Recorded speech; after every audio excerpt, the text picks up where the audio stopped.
What's up, everybody? Welcome to the Mailbag and welcome to Fantasy Football Today, presented by BetMGM. It is Adam, Jamie, and Dan here on Friday afternoon, getting our weekend on, and we've got your emails at fantasyfootball@cbsi.com, your Apple Podcast questions, and your Draft-a-thon questions. We thank you so much for your donations. We appreciate it, and we're going to tell you more ways that we can raise money for St. Jude together as a team. What's up, Dan Schneier? How you doing? I'm glad to be back. I was here last week on Mailbag, but now it's more of a recurring thing. I'm excited. It's been a heavy, busy week for us. A lot of content on the editorial side, so I'm excited to get back in the podcast side of this. Yeah, and Jamie, I'm going to tell you a little bit later the one hang up I have about this tennis match. Starting to little cracks in the shield there for Adam. Starting to realize maybe, just maybe, I have no chance whatsoever. It's not that. Even one game in the set. Yes, that's not that. All right. Another injury excuse. We can't be hearing another one of those. I'm good. All right. Okay. I'm going to read a few emails to start the show, and then we have a lot of news to catch up on here. This one comes from Jeffrey from Tenafly, New Jersey. Yeah, Tenafly, New Jersey. Solid place. Yeah. New Jersey is just a collection of random talents. No one knows where any of them are. I love your show. I need your help. I have the first pick in my 12-team league. I was no doubt going to take McCaffrey, but now I'm worried about his calf injury. Would it be crazy to take Justin Jefferson? Jamie, would that be crazy? Jefferson 1 overall? It wouldn't be crazy. If you're going to go receiver, I would probably stick with Tyreek Hill or CeeDee Lamb, depending on how concerned you are about Lamb with the holdout.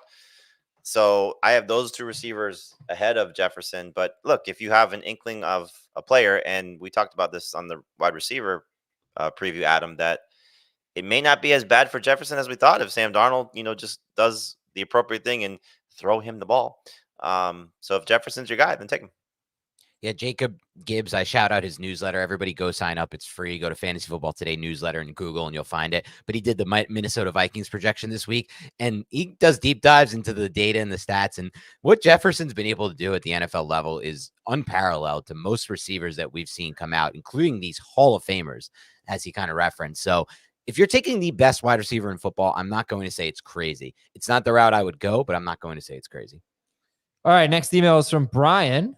As someone who listens to every show year-round, I appreciate when you occasionally mix in players that get less attention. I had a thought on a way to talk about some players you don't talk about as much. My idea for a show segment is to throw out some unlikely but not impossible situations and then talk about the ramifications. All right, so he's got 4 what-ifs here, and we'll just go through them really quickly. What if we're wrong about Bo Nix and Drake May? What if they are the top Rookie of the Year candidates? Be surprising, but not all that surprising to me. I love Drake May as a valuation, but it's more of a long-term thing with May. Bo Nix, though, is intriguing. If you look at Sean Payton's history with quarterbacks from a fantasy standpoint and just from an overall efficiency standpoint, it's pretty phenomenal stuff. We're talking about players like Teddy Bridgewater, Russell Wilson shot, whatever version of left is Russell Wilson that we got last year, efficient. So I wouldn't be totally shocked if this offense for the Broncos is more efficient than we think with Bo Nix. What if we're wrong about the Chargers offense? What if it's not run heavy? That would be fun. I'd like to be wrong on that. Fun and very surprising, just given the history of those two together. But I will say this, and I've been saying it for the whole time.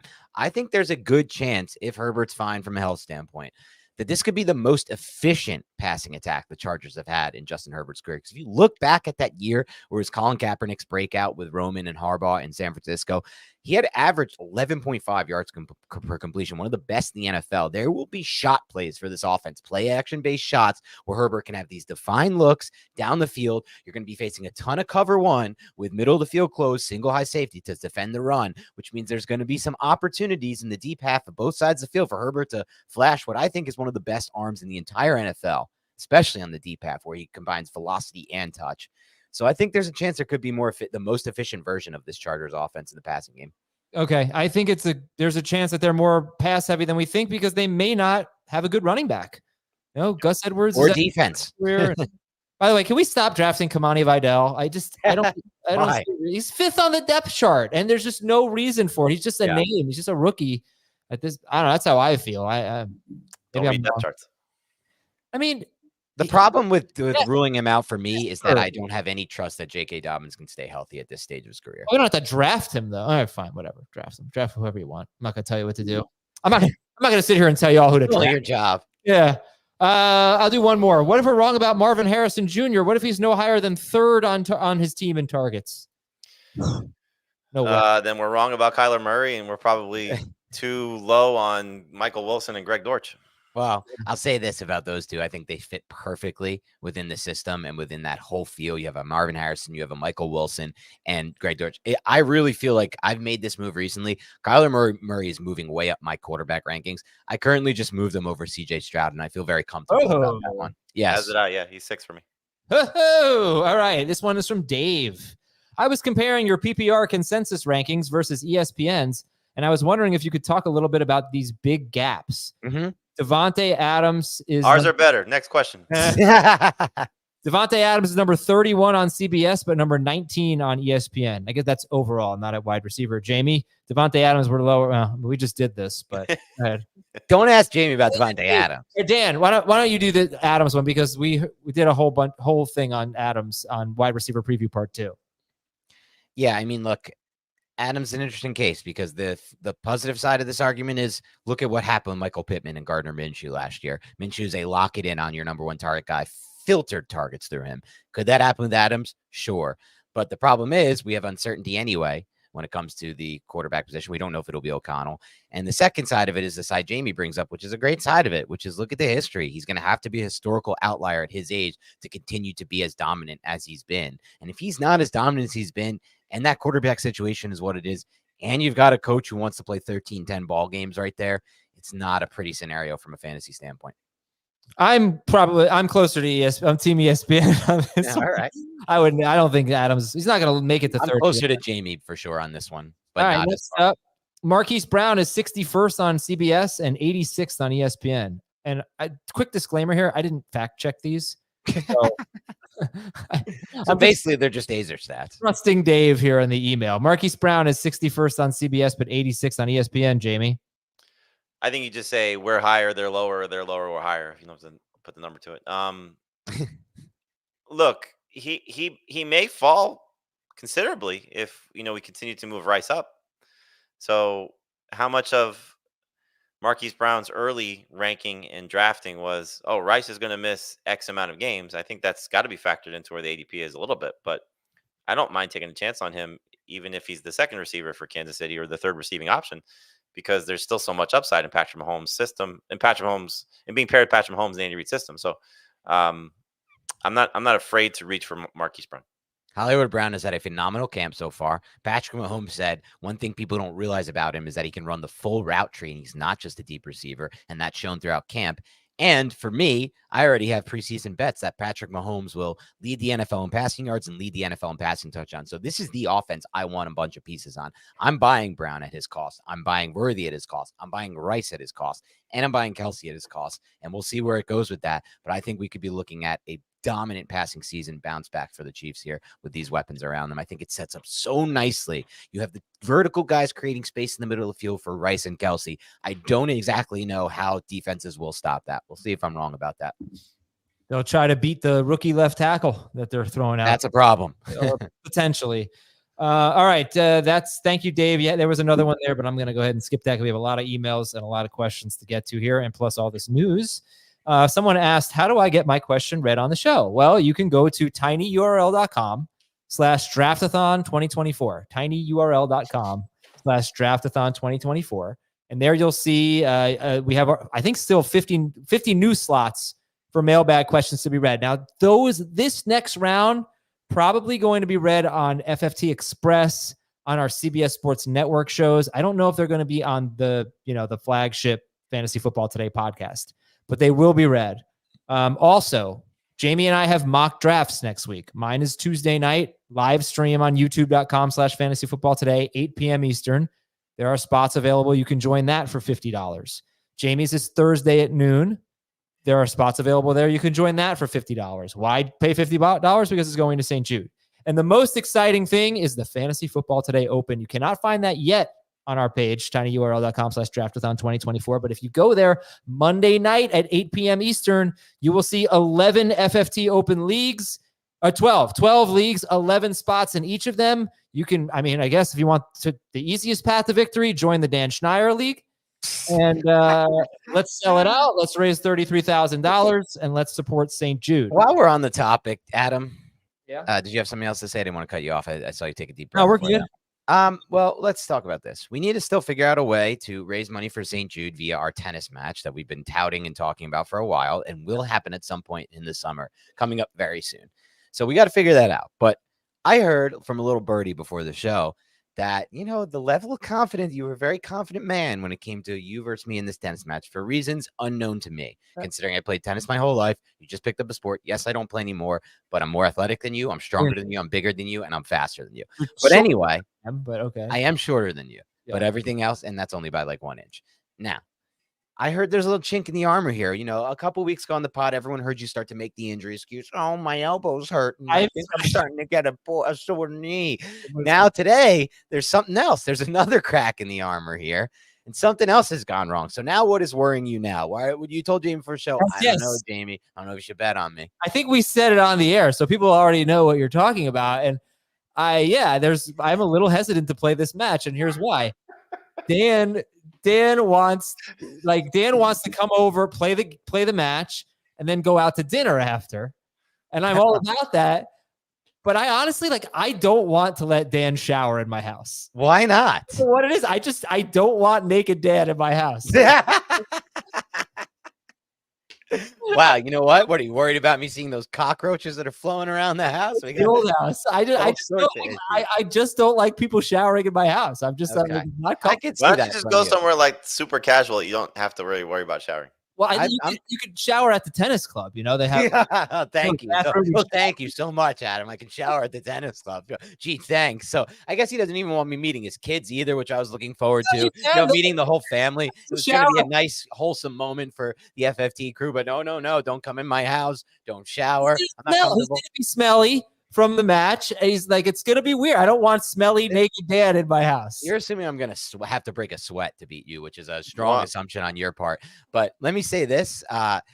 This doesn't surprise me. When Adam and I met up at a Giants tailgate a few years ago for a Monday night game, Adam and I were hanging out, and we had a listener come up to us, and it was a really fun moment. They were like, I prefer – horrible take by this person who was a good person, but she's like, I prefer the cookie to the cream and the Oreo. All right, nice, terrible take. You're like the only person who thinks that besides Adam. It's horrific take, but nice to meet you. Shake hands, and Adam's like, oh no, I need to go get a hand sanitizer. He's like, I've shaken too many people's hands at this tailgate. I was like, whoa, you're one of those guys? Okay. So now this all kind of makes a little bit more sense to me. All right, just letting you know, I'm gonna have to get over that fear of naked Dan. All right, we're gonna take a break. You got a lot of fears, Adam. You got a lot of fears in your life. I do. That's not inaccurate. We're gonna take a break here. We'll come back. We'll talk about Jordan Addison, Brandon Ayuk, TJ Hawkinson, and more. Josh Downs. We'll be right back on Fantasy Football Today. We need your sports news anywhere. We've got breaking news to bring you. Then get your sports anytime you want them. Big trade news overnight to discuss. Because we know you need sports all the time. A lot of movement in the rankings this week. A legend adds to their legacy. We're bringing you that breaking news right here on HQ. CBS Sports HQ, anywhere, anytime, all the time. All right, we're back. Jordan Addison could be facing a 3-game suspension for his DUI arrest, although, Jamie, you said you saw a report that said Addison unlikely to be suspended this year? I thought that's what I saw. Well, let me just double check again. And then we got news on Juju. I didn't see the Juju news. What's our Juju? Juju is now a free agent. He's been released. Oh, interesting. All right, there's the Juju news. Yeah, there we go. Interesting to some degree, not many major degree. I'll say this as far as the suspension news goes. The further we get into this thing, boys and girls, ladies and gentlemen, anyone listening to this podcast, the less likely I think we're going to see a Rashee Rice suspension in 2023. And I've been banking on that all offseason. He's been ridiculously high in my rankings the entire offseason. And I think anyone who drafted early is going to get a whole lot of value out of the Rashee Rice picks. We'll see if I'm wrong about that, but I can't imagine they get this thing done with the suspension and the court case and everything by the time this 2024 season wraps up. All right, we'll check in on the Addison news. Comment in the chat. Adam, according to ESPN, suspension late this season or 2025. Okay. Yeah. Adam, the type of dude to put toilet paper on the seat at his own house. That's so true. That's not true at all. TJ Hawkins. Adam, are you the type of guy who like you're let's say, Adam, I'll put a scenario out for you.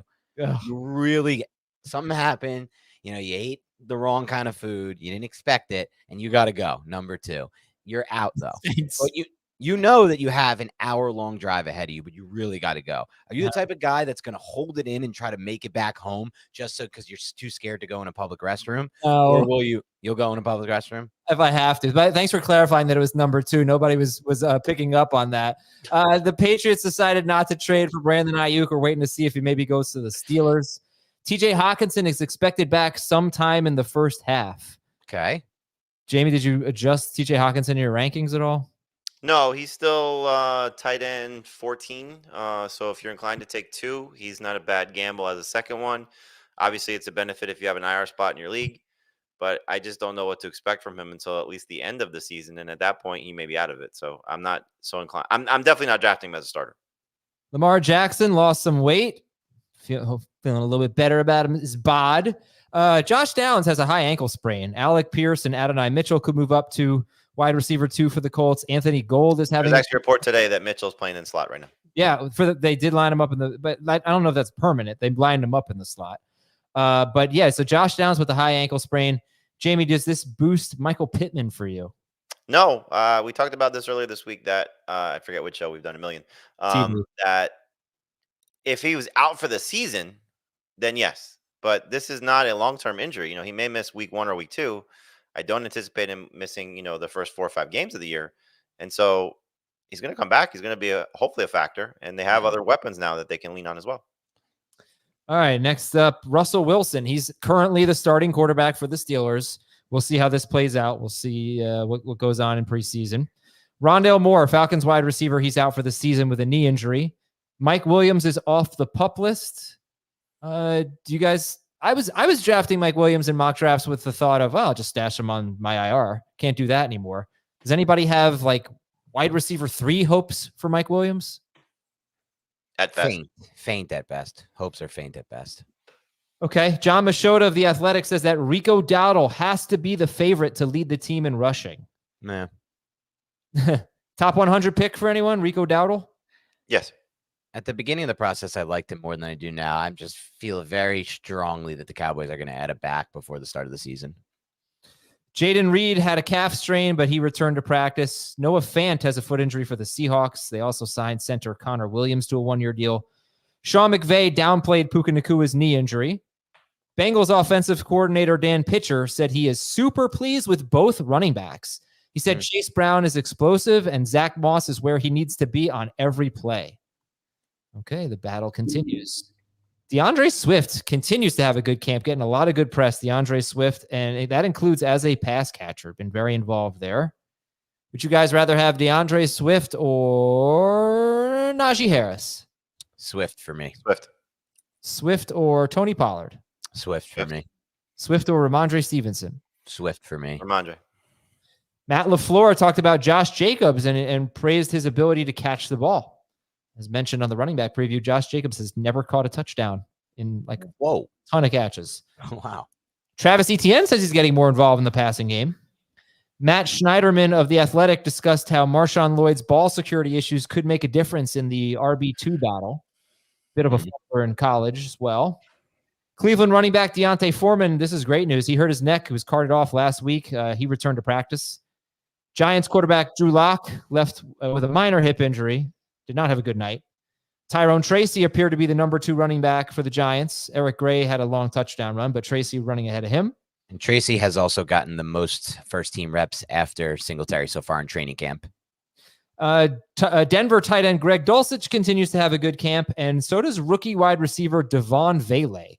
Vele was a 7th-round pick out of Utah. He's 26 years old, but he is turning some heads for Denver. Devon Vele. The Saints signed linebacker Pete Werner to a 3-year extension. The Titans cornerback Caleb Farley is out a couple weeks with a hamstring injury. And I said Kamani Vidal was 5th on the depth chart. He's actually 6th on the depth chart. Jamie, do you think Kamani Vidal is still a handcuff or something like that worth drafting?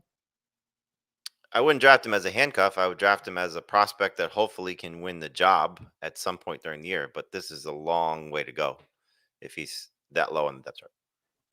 Well, if you haven't signed up for BetMGM yet, use the bonus code FANTASY and get And you're going to get up to a $1,500 first bet offer on your first wager with BetMGM. Here's how it works. Download the BetMGM app and sign up using the bonus code FANTASY. Deposit at least $10 and place your first wager on any game. You will receive up to $1,500 in bonus bets. If your bet loses, just make sure you use the bonus code FANTASY when you sign up on the BetMGM app. All right, more emails at fantasyfootball@cbsi.com. This is from Cameron. I have held on to Saquon for years just to be hurt over and over again. Do I give him another shot or keep Garrett Wilson instead? I'm already keeping CeeDee Lamb.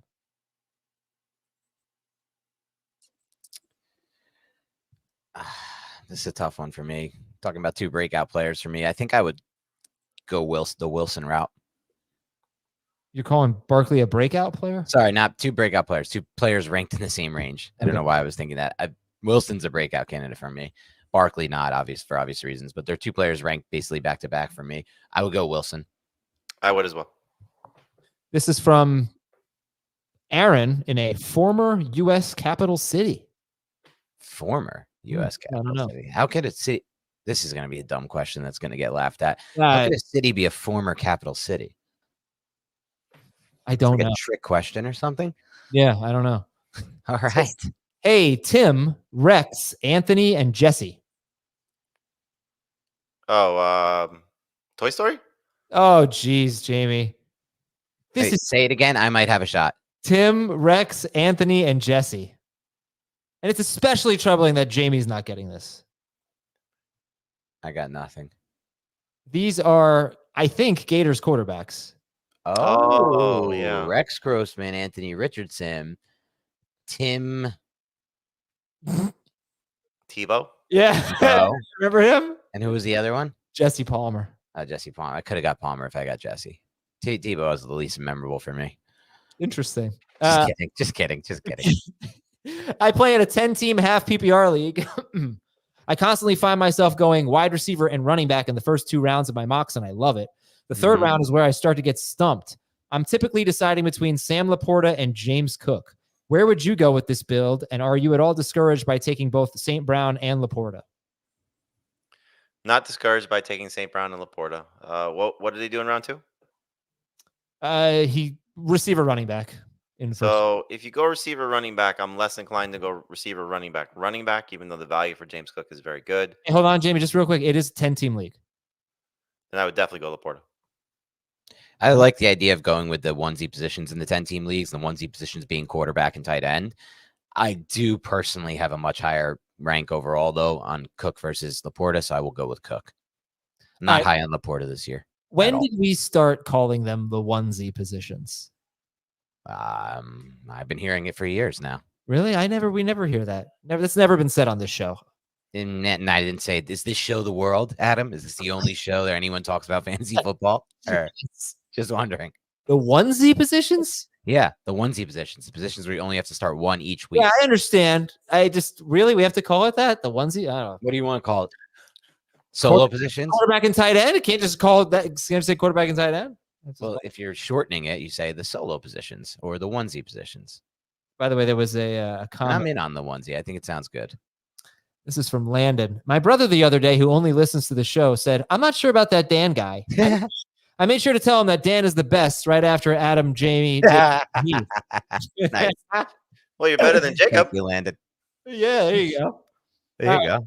Next Not dead last. It's from Travis.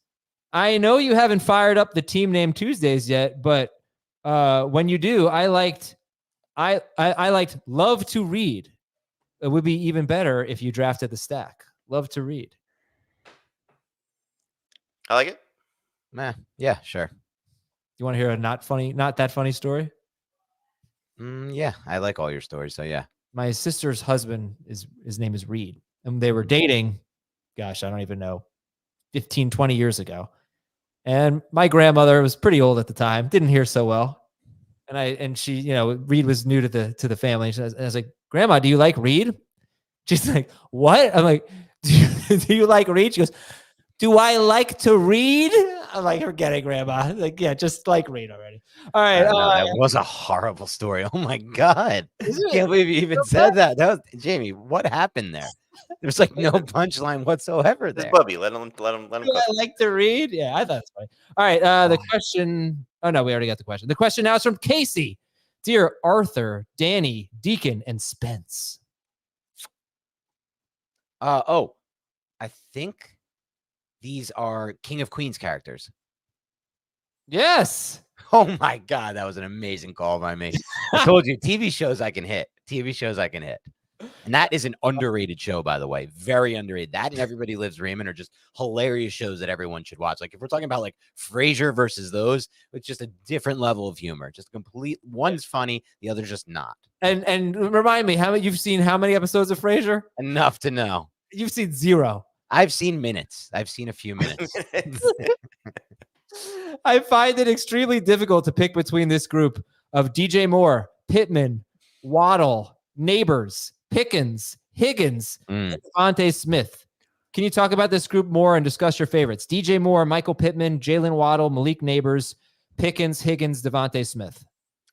I mean, obviously, just go listen to our wide receiver preview because we spent a lot of time breaking down these guys. For me, my two favorites, if I have the whole list correctly, Waddle for sure, and then probably Neighbors would be second. If you're just looking for upside. If you're concerned about taking a receiver in a shared situation or the number 2 receiver on his own team, then you can pivot to Pittman.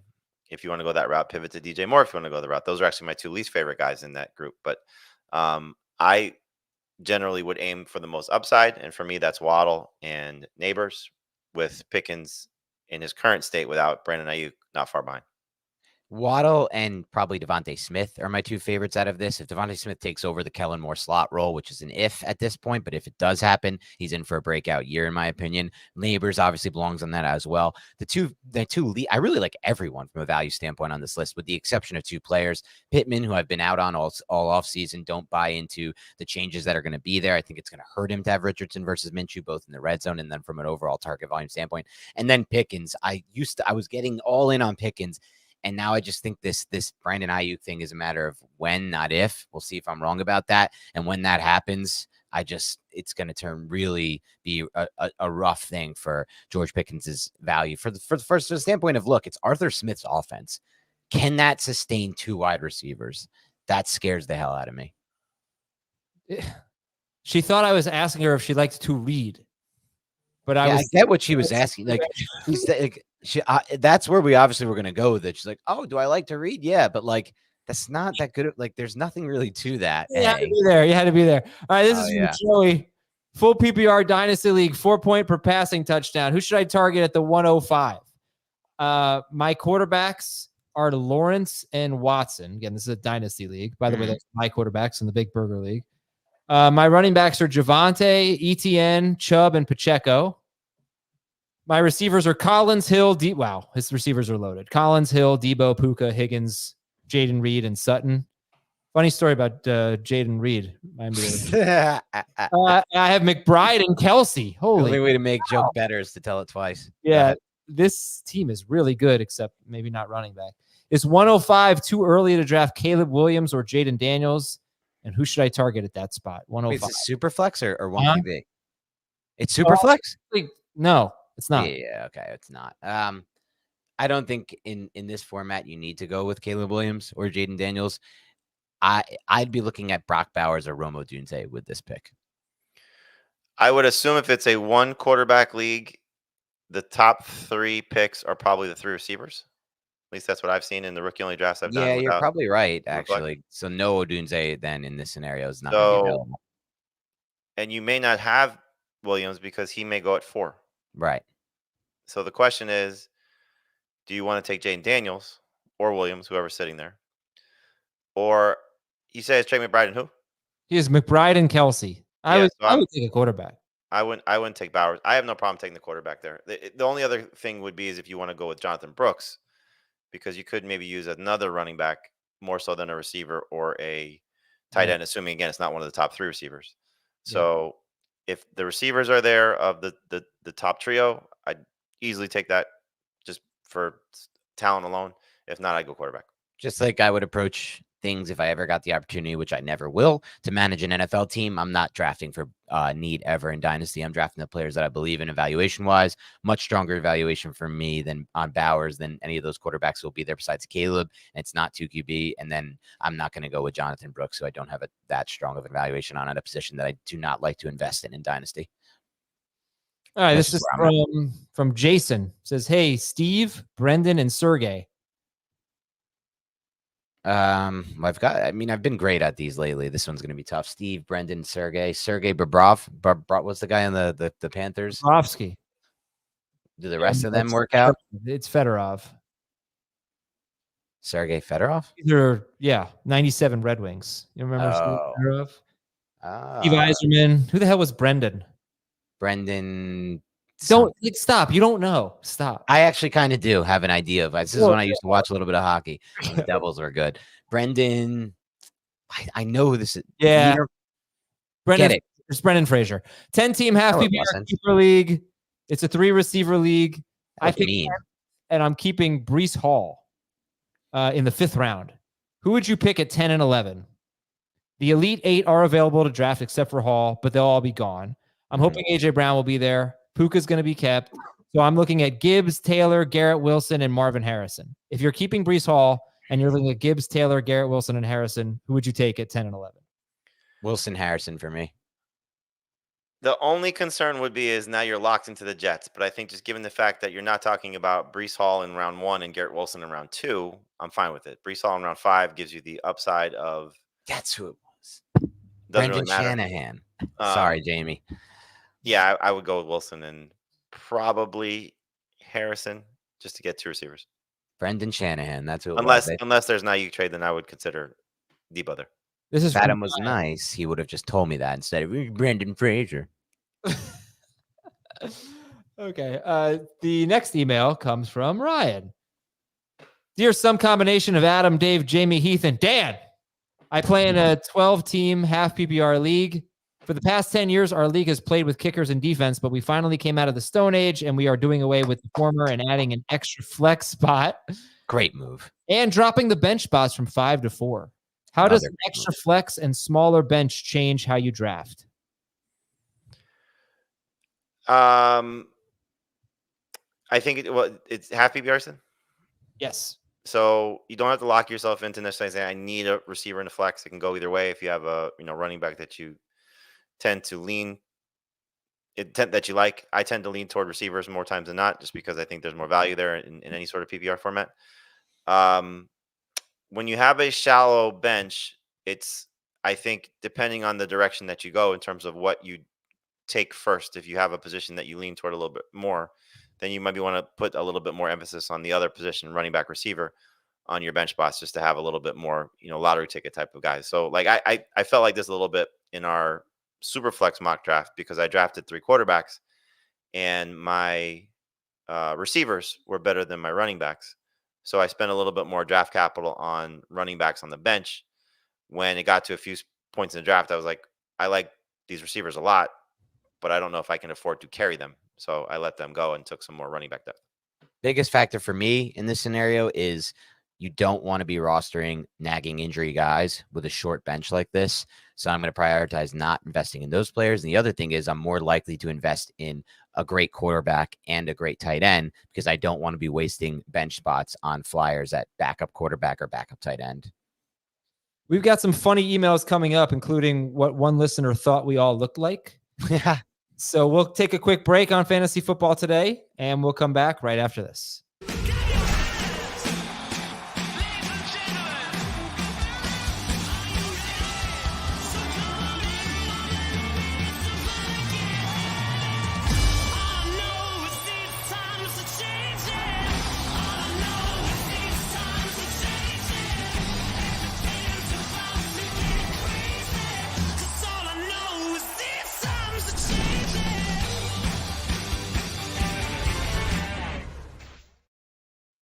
Welcome back to Fantasy Football Today, presented by BetMGM. Okay, this email comes from Dan in Chicago, and he said, I never thought about what each of you look like until I recently heard you bring up your heights on a photo. I must say I was kind of shocked as to how some of you looked, as your voices don't look to resemble how you sound. If I had to put in a name or a photo to reference, I would have thought it would be something more like this. Heath looks like TJ Miller, who's a comedian. I don't know him. Do you guys know TJ Miller? Is he the guy from Silicon Valley? I feel like he is that guy. Let me see. Oh, yeah. Oh, he's so funny. I could see Heath looking like him. He's from Office Party. No, like I could see Heath's voice looking like that. I don't know. No, that's no for me. Go on. Jamie, he thinks looked exactly like Jamie. I very on point.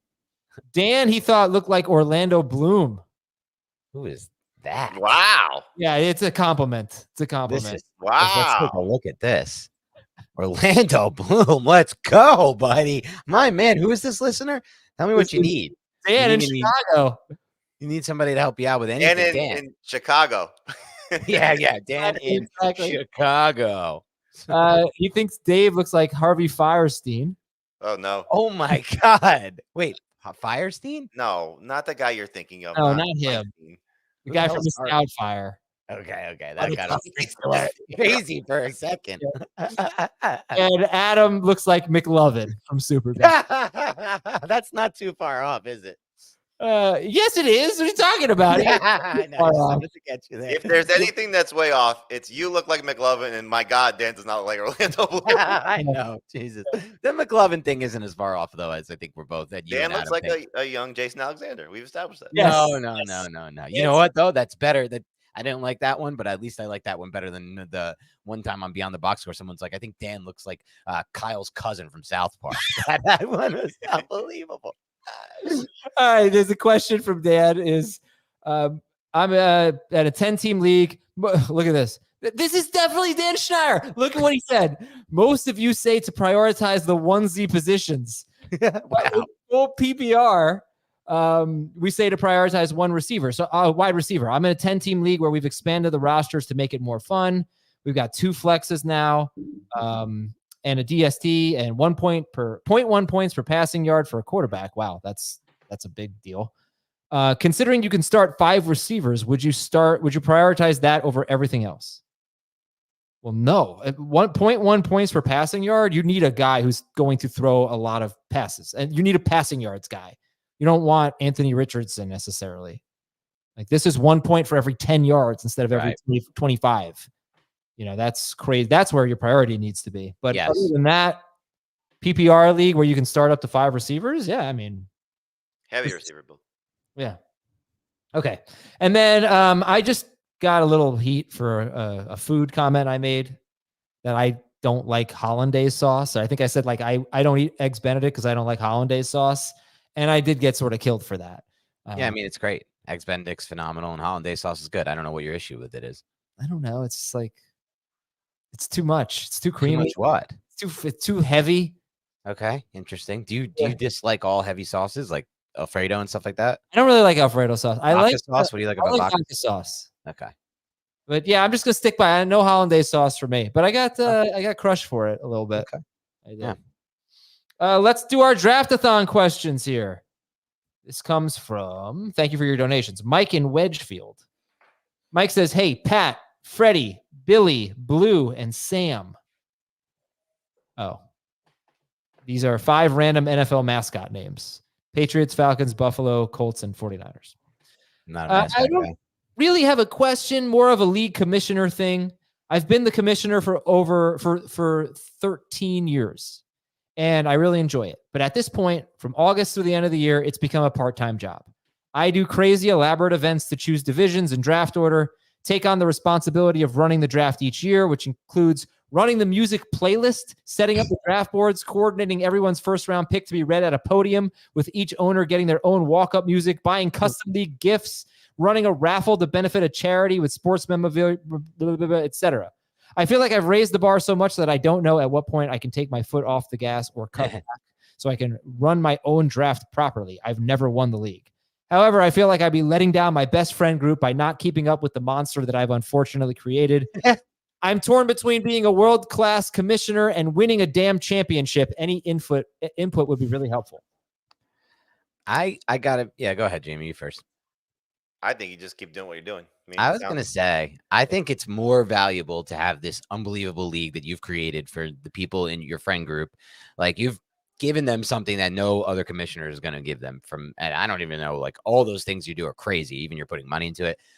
It depends what you're looking to play fantasy for. If you want to win and get that glory of winning, which everybody does to an extent, it's fleeting though, right? Like we remember the champion for a short period of time. Maybe it gets brought back up at next year's draft, and then it is what it is. But what you're providing, I think, is more valuable than that personally. So I think you got to keep doing what you're doing. And if I'm in your friend group, I'd be super happy. I think that if you win doing it your way, it's going to be so much more satisfactory. True. Adam, the type of dude to have 20 jars of ragu in his Oh, cupboard. he would be. No, Great take, dude. Brody. Rayos is I mean, amazing. can I just tell you something, Adam? Game changer. No, the game changer is making your own sauce from Oh, scratch. stop. I don't. You get 2 kids and then you can sit here and make your own sauce. Fair. Yeah. All right. Adam wears gloves when he pumps gas. Daddy definitely does. He doesn't touch that. I'm telling you. Dan, have you ever pumped your own gas? Yes, I have actually. I've had to, including one disastrous moment. One of my first pumps ever. I was in Seattle with my brother on a brother's trip. We're driving down. I had not pumped my own gas. The first time I ever did it, and something went wrong, and it spilled gas all over a shirt and shorts combo that I loved, and had to immediately throw out. And I got so angry as my brother was just laughing at me. And then we had a good laugh about that later. Yeah, the only reason I bring that up is because of the state you live in. Yeah. Yeah. I don't have to often in New Jersey ever, but sometimes I'm out of state. So I have done it before, and I've gotten better at it. Not that it's some kind of skill set that you need to improve on, but I did have a mishap on the first go. I have very bad luck with the placeholder things on the pumps. I'd say where it locks up. Yeah, 1 or 2 out of 10 of the gas pumps I pick up actually have a functioning one. Mm-hmm. Usually, and I don't wear gloves, but I'll admit it. I am an alcohol wipe guy. I wipe that down all the time. Gas. This dude, when he goes on the gas. What? You wipe down the thing to pump the gas? I wipe down the everything. I punch in the numbers for everything. Oh my! He's a freak when it comes to that stuff. Yep. An absolute freak. This is the type of guy who goes onto a flight, and you know when you go onto a flight these days, they hand you the alcohol wipe. Adam's like, "Can I have 4 or 5 more? Can I have 4 or 5 more? I need to. Everything needs to be soaked in the alcohol." All right, Scott. My league is in its 16th year, looking for fresh new ideas to make the in-person draft even more fun. What are the most fun things you've seen or heard to make draft day even better? Sounds like Scott and the other emailer should get together and come up with a game plan. I mean, look, always the food is going to be a big part of this. I do like the idea of, just as a baseball dad, the walk-up music sounds fun. So if you want to do something like that to have everybody come up and make their picks. I mean, do a road trip. Don't let Dan pump your gas, but do a road trip. Convert your league to an auction draft, and then you'll have your best time ever. Did I ever tell you about the first time I did laundry? I can imagine that was an issue for you. Grandma, it's spin cycle. No, I forgot to put the detergent in. All right. Next one is from David. 12-team PPR Superflex League. I'm keeping Breece Hall in the 4th round. Now, for the first 3 picks in my draft, would you rather draft a stud wide receiver, mid-tier quarterback next, or would you rather get a stud quarterback and then hammer out wide receivers? Stud QB for me. I don't really worry about the QB. I'd rather get the receivers and a lot of them. So. Oh, wait a second. I'm so sorry. It's Superflex. Oh, then absolutely flex. Yeah, that's what you said. Yeah, I don't know if what did I do in the Superflex draft we did yesterday? I took McCaffrey 3rd and didn't take my second quarterback until round 4. And I was pretty happy with the way it turned out. Do we still have that draft? Yes. The results will be on the site probably at the end of the day.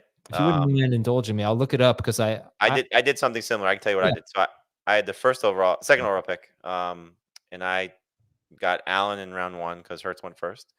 And then I went with AJ Brown and Garrett Wilson with my next 2 picks. And then I think on the next turn I went Pacheco and Stafford. And then not too long after that, I took Will Levis. Yeah, so this was a 12-team Superflex League. I had the 3rd pick. I took McCaffrey. In the 2nd round, I took Caleb Williams or maybe Puka Nacua. And in the 3rd round, I took the other guy. So my first 3 picks were McCaffrey, Puka Nacua, and Caleb Williams. And then Deshaun Watson was my second quarterback. And then I took Geno Smith. And then I took Justin Fields just for fun. But I actually liked quarterback depth enough this year where I'm fine with a guy like Deshaun Watson or Stafford or somebody like that being my QB2. There's like 21 or so guys that I'd be fine with as starters. So I don't hate quarterback depth this year either. I'm kind of with you on that. I've kind of liked that middle tier, even if you wait a little and get like Jaden or Caleb as your QB1 upside guy. Right. Okay. This is from Dave from the best New York City borough. Astoria, Queens. That's not a borough, but that's one city in the borough. Queens, yeah. You would say Queens. Is that the best borough? Just because I love Astoria so much, yeah. I'm gonna say Manhattan. Best borough. Dear Colin, Kevin, Norm, and Dennis. That's easy. Colin, Kevin, Norm. That's enough. Comedians. Weekend update hosts.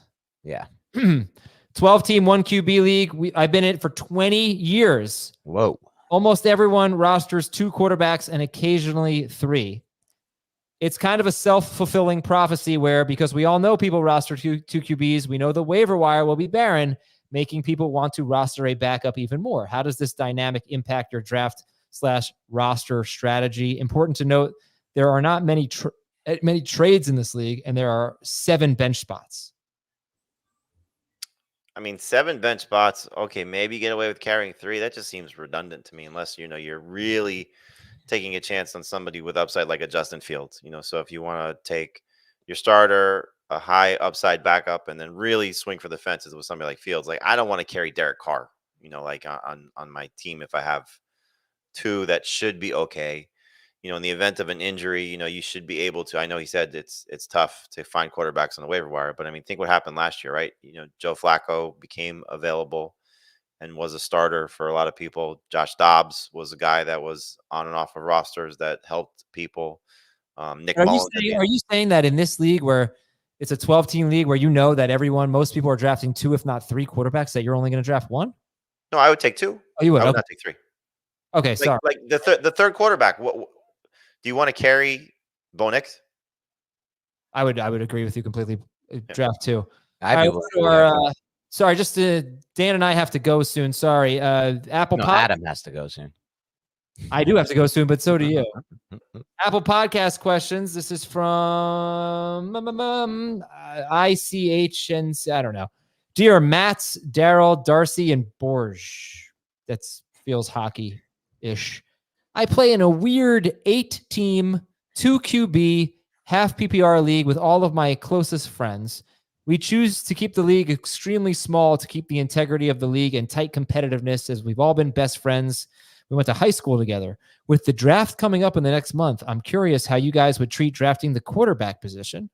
Quarterbacks almost never go off the board early because the starting lineups are so big with 2 quarterbacks, 3 running backs, 3 receivers, 1 tight end, and 3 flex. Usually the first quarterbacks go around mid-round 3 or 4, even in this super flex league. What do you think this guy should do? I would still lean toward the top 3 to 4 quarterbacks somewhat early. So, if you want to, go by the history of your league and say that's round 3, that's fine. If you want to just stockpile, some of the top tier talent at running back, receiver, tight end. But you want any league that's less than 12 teams, 10, 8, 6, however many you play in. Mostly it's 10 and 8. You need difference makers, so while I love the upside of Kyler Murray, if Murray hits and Jalen Hurts hits, there's a difference. If, Jordan Love hits and Mahomes hits, there's a difference, so while it's in your best interest in bigger leagues to wait on the position, you have to differentiate yourself some way, somehow. And so the quarterback is one of those ways to do it. So I would lean toward, Allen, Hurts, Mahomes in some capacity early. Okay. This is from Moose Fitzpatrick. 14-team league, 3 keepers, PPR, 2 receivers, 1 flex. I have the first pick, which will most likely be Marvin Harrison Jr. 2 of my definite keepers are going to be Bijan and Olave. I'm debating between Kyler, Higgins, or Tank Dell for my third. So he's going to get Marvin Harrison Jr. He's going to keep Bijan and Olave. Would you keep Kyler Murray, T. Higgins, or Tank Dell? I like going Kyler and matching him with Marvin Harrison. It's a 1 QB league? Yeah. I'm going to go Higgins. Okay. This is from Fortnite. What are your favorite spots to draft this year? in a 12-team league? I've kind of like started to feel different about different spots from a strategy standpoint. And I was thinking about this yesterday with the Superflex draft because it feels like you just want to pick early in Superflex to get one of the top tier quarterbacks. And especially when you see the story, we just talked about this. Like, I love the build that I had with getting 2 top 10 receivers, a top 10 running back, and still having one of the best quarterbacks and 2 good options on top of it. Usually if you're at the back end, you're more inclined to probably go quarterback, or you're missing out on, one of the elite quarterbacks. Plus, then you're sort of left at the mercy of what happens to you at the back end of round 3 and 4. In 1 QB leagues, I don't really have a preference. But if I'm at the back end of round 1, and if you're inclined to do this, running back's not a bad way to start. I don't want to do that, but I also don't want to reach for receivers that I'm not sold on. And that's even as early as wide receiver 8. So to be elite level, like those running backs could be elite level. So I have no problem going Barkley, Taylor, Gibbs in some combo there, and then just loading up on receivers 3, 4, 5, 6 and going that route. So it just depends, I think, where you pick in your format, but I don't really have a preference either way. For 1 QB leagues, my preference is either the 6th or 7th spot, because I might get one of those 3 backs that I feel like are a big difference for the teardrop. Worst case, I'm going to get Amon-Ra or Justin Jefferson or Jamar Chase at 6 or 7. Plus, I love drafting in the middle of snake drafts. I think it's a big advantage to draft in the middle versus the ends. But the 3rd pick for me, if I had a 3rd choice, would be number 1 overall, because I do think Christian McCaffrey, I don't care about this calf strain. That's going to be nothing, in my opinion. I think he gives you a massive advantage over everyone else in a 1 QB league. I'm starting to think that based on James Cook's ADP and the fact that I love Kamara in round 4, if I have like the 10th pick. What do you love about Kamara in round 4? Is it just the Derek Carr dump off aspect? He was RB4 per game last year. Yeah, but there's like, that's inflated by like that 13 catch game. That's never going to repeat. He's going to catch, it's probably 70 or more, be my guess. I guess with Carr, it's just consistent enough dump downs. I mean, he's been really bad as a runner lately. 3 years in a row. And this new Kubiak system does not really fit who he is as a runner. I don't really know what's different between him and Rachaad White. The only thing that's different is age. Sure. And I don't like Rachaad White either. So I think we're on the same. I think I get why I don't really like these types of backs. But I would go for, if I could start my team with AJ Brown, Marvin Harrison, James Cook, Alvin Kamara, I would do a backflip. Okay. I'd be pumped about that, but I wouldn't want to do that. I wouldn't like pick that. I wouldn't say, give me the 9th pick so I can make that happen. I'd probably pick first. This is from M Sage 1999. Dear Johnny, Miles, and Vaughn. Miller's? No, come on. You did get a Miller. Von Miller's right. These are Aggies. Zell, Garrett, Miller. My league is going to half point per first down, and I wonder if this boosts running back or running quarterbacks even more. It is half PPR and 4 point per passing touchdown. Hell yeah. Yeah. Oh, yeah. Definitely. And running backs. Running backs for sure. But yes, Jalen Hurts and Josh Allen, sure. I think way ahead of Mahomes.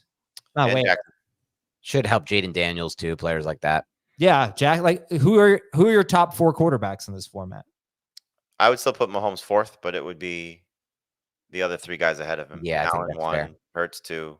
Case can be made that Richardson and Kyler belong in that tier too. Maybe still behind Mahomes, but in that tier. Yes, 5 would be Richardson, which he's already 5. 6 would be Murray, who's already 6. Daniels would be 7. Ooh, yeah, I think a big question would be like, in a 4 point per passing touchdown league with half a point for first down, does Deshaun Watson outscore Jared Goff? Right. Deshaun Watson could be boasted up too. Sure. Players like that. Daniel Jones now becomes an option to some extent. Like, there it is. It only took 54 minutes, Jamie. There's a Daniel Jones reference. I don't reference Daniel Jones often on this show. What'd you say, Jamie? He had a little bit of Saquon slander in there when you caught him on the breakouts. He was like, I'm not so high on Saquon for obvious reasons, I think he said. Oh, because he's an Eagle, yeah. All right, last one here. Adam is the type of dude to let a car go when it's his right of way. I do that too often. I do that as a flaw. It's a bad thing. I do it too often. Too polite on the road. I Gotcha. want to wrap up. That's the last one. I want to wrap up a little bit of a wholesome story. Part of why I love being on this show is, and this goes for my show as well, but this one, it feels even stronger. The community factor and like what we've built, what you guys have built out, what I'm now a part of. And I met last weekend for the first time an avid listener of the podcast, someone who literally has not missed one episode, which is just crazy over like a multiple year span. And so he had a cookout at his house, and my God, this man made some of the best brisket I've ever had, in the smoked turkey. There's like phenomenal spread. Everybody had a great time, but he's such an avid listener that he wanted some inside info. He wasn't looking for like, who's your sleeper? What he wanted inside info on was you four people: Dave, Heath, Jamie, and Adam. He wanted to know all sorts of funny stuff that he's picked up on, inside scoops, all of which I gave him. But this is what I want to know. And so shout out Mike DeBarbery. Jamie, you know I'm a huge shout out guy. This is just another shout out. But this dude, Mike DeBarbery, put out unbelievable spread and just a great time for all. But let me say this. We were debating this, and I want to ask you this question, Adam. He had this cookout at his house in New Jersey. It was in, central South New Jersey. It was the same day Jamie had the Flex League. If I had texted Jamie or called Jamie and invited him over to enjoy some unbelievable brisket and unbelievable smoked turkey from a smoker and great desserts and great everything, do you think Jamie would have considered coming, Adam? How far away? That was the debate. That was the bait. We didn't. It would have been like a 30 to 45-minute drive, I think. No, I don't think he would have come. Okay. 30 to 45-minute drive from where the flex draft was, or from where I was staying? From where the flex draft was. I mean, I went somewhat out of the way to see Nando. So, okay. But would that have been enough? Like great food and good company. Jamie, good company. I think he said he likes Nando 5 times more than he likes Dan. He said to me. Okay. So. Then he must that must mean he likes Nando 10 times more than Adam, I guess. Yeah. Very good. I would have gone. I think you would have too. And I think next time, if this works out the same way, I'm going to invite you, and it's going to be a great time. But I gotta go. Yes, when Dan was telling that story, he was like, I just love the camaraderie of this. It felt like it was like, that being said, this is my last show here with CB. Like, no. Dear God, I hope not. All right, we got to go. Thank you very much for Jamie and Naked Dan. I am Adam. We'll talk to you on Monday with Preseason Risers.